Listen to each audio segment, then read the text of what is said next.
Welcome back. So let's continue our energy conversation. Boss Normal Fire Channel's business news editor joins me now, fresh from Lusaka, Zambia.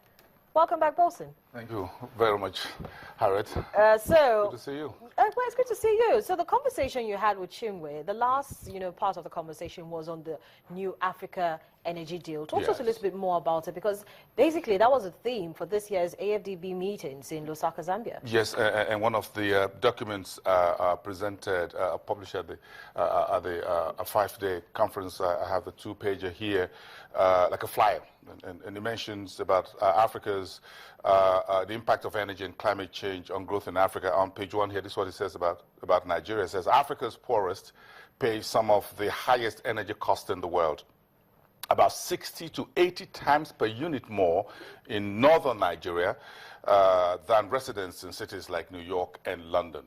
Now, if you look at that statement, using Nigeria's energy crisis as an example of what the rest of Africa looks like, and in northern Nigeria, it says the residents there pay 60 to 70 times more on energy than you have in other cities like in New York and London. Now that tells you how bad things are. We have close to 700 million people in Africa with no access to electricity. If you look at that population, with Nigeria accounting for a good percentage of Africa's population, 160, 170 million, you're looking at the big size of the big part of that 700 million residing in Nigeria. So if you bring it all home, here you find that the situation is really, really worse. So you wouldn't be surprised you have the former president, Olusegun Obasanjo, at the conference, at the annual meetings, and the vice president as well. Yeah. They're speaking on energy, what's been done, what needs to be done, where we fit into the entire energy discussion on the African continent. Because the vice president actually talked about renewable energy and solar energy. Yes. What was the reaction like when he began to talk about it? Did it seem like investors, private investors who were obviously at that meeting, were very keen on looking at that option? I think the Vice President Oshibajo really touched the heart of the entire conversation, because whether you like it or not, look at the topic, energy and climate change. You need to have climate change at the back of your mind when you think in energy. The world of fossil fuel has changed, and the Vice President was all about renewables, and I think he's the guy who's bringing a lot of new thinking from this part of the world, of Africa, onto the conversation energy table. Again, if you look at what has been done with the Bank of Industry commissioning or launching new solar plants, you find the discussion around Nigeria working with the Russians for nuclear energy. There's still a lot of debate out there about the nuclear energy issue in Nigeria. We find the discussion moving forward on how to get some of our close to 30 dams that Nigeria have across many of our rivers back on track, built over the decades between the federal government, the World Bank, and a lot of other international organizations to use the abundant water that we have in hydro to get energy. But solar is still a very easy way. The cost of energy, solar panels, has reduced significantly over the last couple of years. So we need to take advantage of this new technology.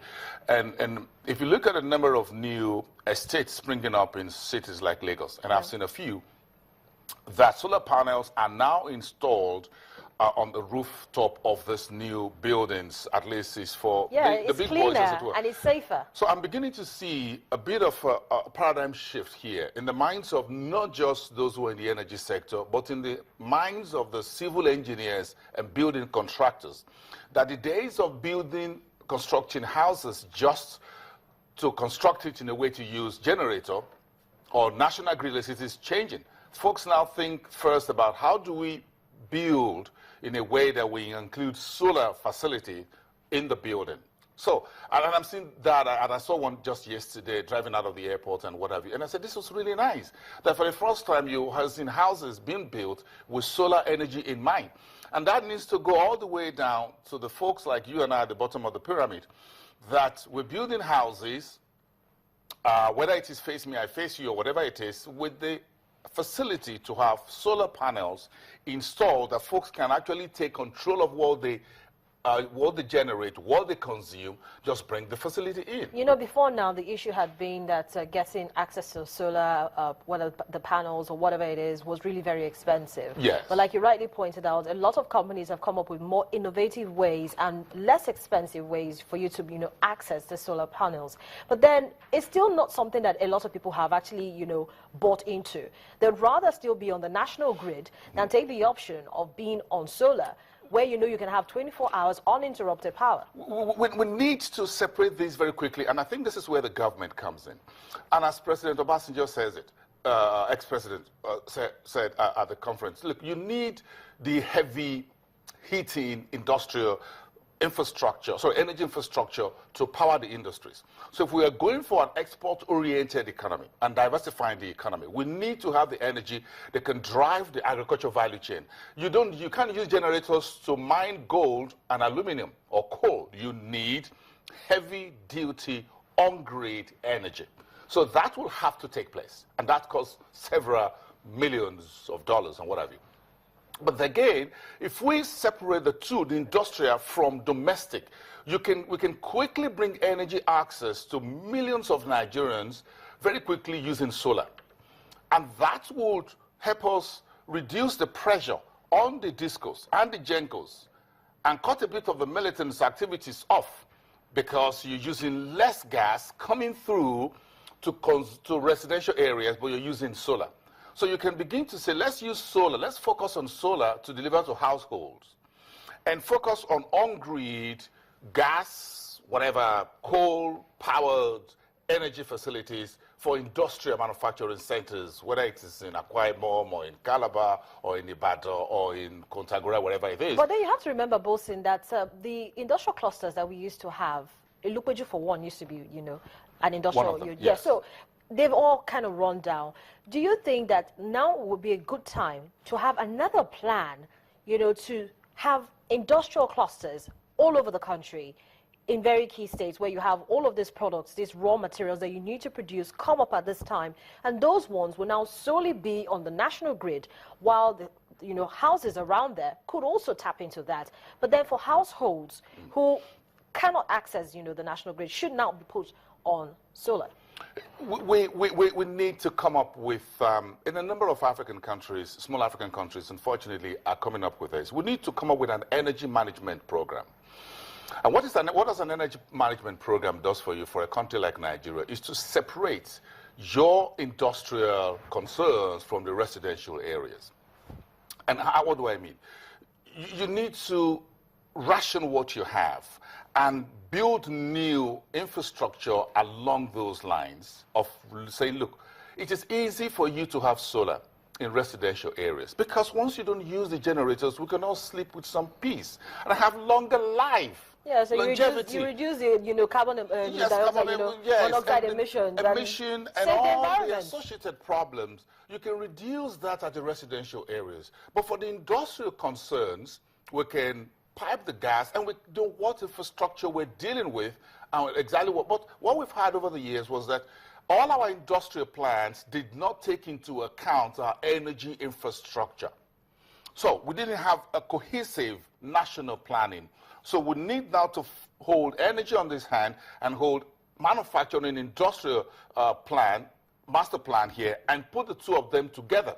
What we've done over the years was that the PHCN, aka NEPA, had drawn his own, while the ministers for industries also told their own line. So the two parallel lines never met. But now we need to let it meet. Even for industrial concerns, the new housing, the new urban planning development will have to take into account energy while you're designing the houses. So just quickly comment on this. You know, Ikpemosa says we should look to manufacturing roofing tiles with inbuilt solar panels. So now you're beginning to reduce the pressure that you have to put on, you know, even though those things are really very light, the panels that they install, you know, for the solar and the rest of it are really light. But then it usually looks very clumsy when you have so many panels lined up on your roofing. sleeping tired. Again, we are now in a new world in which energy has changed. If you go to advanced economies, UK, France, Germany, elsewhere, you have houses with solar panels all attached everywhere. You have solar farms behind houses in which folks build small ones, and people, you just reduce our carbon footprint. You give everybody peace at the night. You don't store petrol and diesel in the homes anymore. We do away with those Lister engines. Now, the folks who are in those businesses can therefore work together to build the huge energy infrastructure that you need to power the solid minerals that the new minister is talking about. We need to divert energies to industrial heavy solid minerals areas like Enugu, like areas in the north, in Nasarawa and other states where you have solid minerals, and areas in the middle belt where you need heavy industrial value chain for agriculture, for food processing, for juice and what have you, and tea and coffee machines. Now, once you move in those areas, then we can release the rest of the country to solar, hydro power, even coal.